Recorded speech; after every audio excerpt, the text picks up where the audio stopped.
Greetings, fellow humans, and welcome. Today I thought we would dive into one of my vintage sewing books, although it won't be quite as much of a deep dive as my recent foray into the 1949 dress manual Clothing for Moderns, because we're going to be focusing on a very specific section of a very specific book, The Pictorial Guide to Modern Home Needlecraft, published in 1946. With all of the recent trend for thrift flipping, I thought it would be really interesting to go back a little bit in time and have a look at the original thrift flip, the make do and mend movement. Because this was published in 46, there is a very heavy element of that at play, and there is an entire section towards the end of this book called Renovating, Repairing and Cutting Down, which is so comprehensive that it begins at page 180 and continues on until page 231. Within that section is a plethora of suggestions of what to make with old shirts, particularly men's shirts. Now, along with a small number of very basic illustrations, the book has this to say. A man's shirt will stand a considerable amount of patching and darning before it need be discarded. When once a man's shirt is considered too shabby to mend, it may well happen that the lower portion is still sufficiently strong to warrant cutting it up to make another type of garment. These illustrations and diagrams, and those on pages 225 to 227, demonstrate how this may best be done. A woman's tailored blouse can be made most successfully from the least worn sections of an old shirt, providing it is first unpicked and the shabby parts avoided. Diagram 1 gives guidance on the layout of the blouse pattern and stresses that every portion must be recut. Now, there are a few issues with this 1946 thrift flip tutorial, let's call it. The first is that it suggests you create your own blouse pattern using the instructions it gives on page 58. And while pattern drafting and cutting was a more common skill in 1946 than it is these days, that's still not a very easy process to go through. Another issue is that it makes a few assumptions. In particular, that the style of the worn shirt you're cutting up and the style of the shirt you want to create are, in fact, compatible. And second, that the men's shirts that are available to turn into women's shirts are always larger than the amount of fabric you will need to create said women's shirt. Not necessarily the case, now is it? Now, the shirt I was originally planning to use for this project was one I was given by a friend of mine, and I had assumed, based on its general checkered nature, that it was a flannel shirt, a cotton flannel shirt. I was incorrect. It's 100% polyester, and my body hates polyester, so that one was out the window. What I decided to use instead was this shirt. Now, this is a shirt I have had for a very long time. I bought it many, many years ago at a point when I would wear an oversized shirt and leggings as my entire outfit, and I've just never been able to part with it. So after I stopped wearing it as a day-to-day garment, it became my go-to sleeping shirt. So I was perfectly happy to rip all of its seams and sacrifice it for the sake of vintage sewing experiments. I didn't want to go through the hassle of creating an entire blouse pattern from scratch, but I did want to make a shirt that buttoned all the way up to the neck. So I decided to do the much simpler thing and trace and alter a pattern that I happen to have in order to fit me correctly. Important information here is that I am a person with a relatively small frame who happens to be quite chesty, difficult to adjust for. So after spending the majority of a day trying to figure out that particular conundrum, and tearing apart and pressing the very well-worn and well-loved sleeping shirt of mine, I decided it was time to lay out my pattern pieces and get cutting out. At which point I discovered an issue. That whole thing of, oh, men's shirts must inherently have enough fabric because they're so much larger. Any pattern piece for a woman's shirt would easily fit on this amount of fabric, did not turn out to be the case in this situation. I literally laid it out every possible direction, and there was absolutely no way to make the front part of that blouse pattern fit on the fabric I had available. So I ditched that idea, and instead went to a pattern that had been sitting in my collection, waiting to be used for something. I initially tried laying out those pattern pieces in the orientation and on the pieces of shirt that the book suggested, and the pieces just did not fit.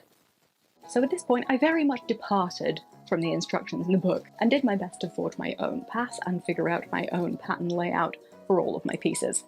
After I'd laid out and pinned up all of the pieces that I could fit on the green check, I began cutting them out, but I didn't have quite enough fabric for every piece I needed for this style of blouse, so the various lining, facing, and collar pieces got cut out of a different, fancy, vintage fabric. I absolutely blasted through the initial construction, like armband seams, joining facing pieces, and doing my back darts.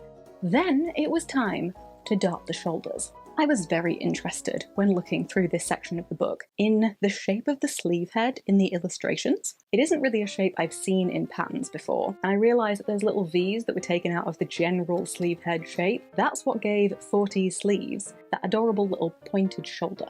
And I wanted that pointed shoulder. So I spent most of an afternoon and more than a few iterations trying to figure out how they worked, and eventually, with the help of a mock-up or two, ta-da! Adorable pointy sleeves. But anyway, I continued with blouse construction. The instructions for the pattern I was using were very clear and said to gather the top front bodice piece to the shoulder of the back piece and to the lower bodice piece, but I didn't want to because I hate running gathering threads. So I opted to do a heck of a lot of pleating instead.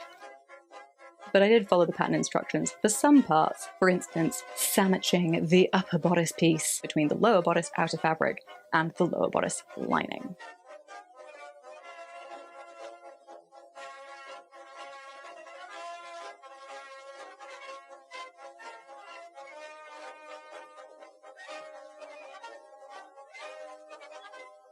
After that, I tackled side seams and was about to call it quits for the night when I realised there'd been a few hiccups I hadn't noticed. For instance, the sleeves and the armbands being about 3 inches too small, so I added a couple of inches to each of those. The next morning I returned, and I set in my sleeves, added 5 buttonholes, finished the hem of the whole thing by hand, and sewed on the buttons, which were in fact the original buttons from this shirt that I decided to save and add to my stash when I was ripping all of the seams. But with those bits done, the shirt was finally finished, and so... ta-da! Is she not lovely? Isn't it cute? I'm so thrilled with how this turned out, and I can already tell I am going to wear this absolutely all the time. By no means is it perfect. The pattern matching on this is non-existent because the pattern matching apparently on the original shirt was non-existent as well. Without thinking, I put my buttonholes on my left side, and I'm not accustomed to that, so I'm a lot more clumsy when trying to put this shirt on. There is a bit of weirdness going on with the sleeves, which isn't too surprising because I created my own sleeve pattern and then added a strip of fabric to it. So there is just a little bit of strange gaping there at the back of the arm, and while I still love the shape of these sleeves, they would look better if they sat where I had imagined them, which is about here. But what are you going to do? Potentially go back in and alter the entire thing to make that happen. That's what I might do. Don't know if I will, but I could.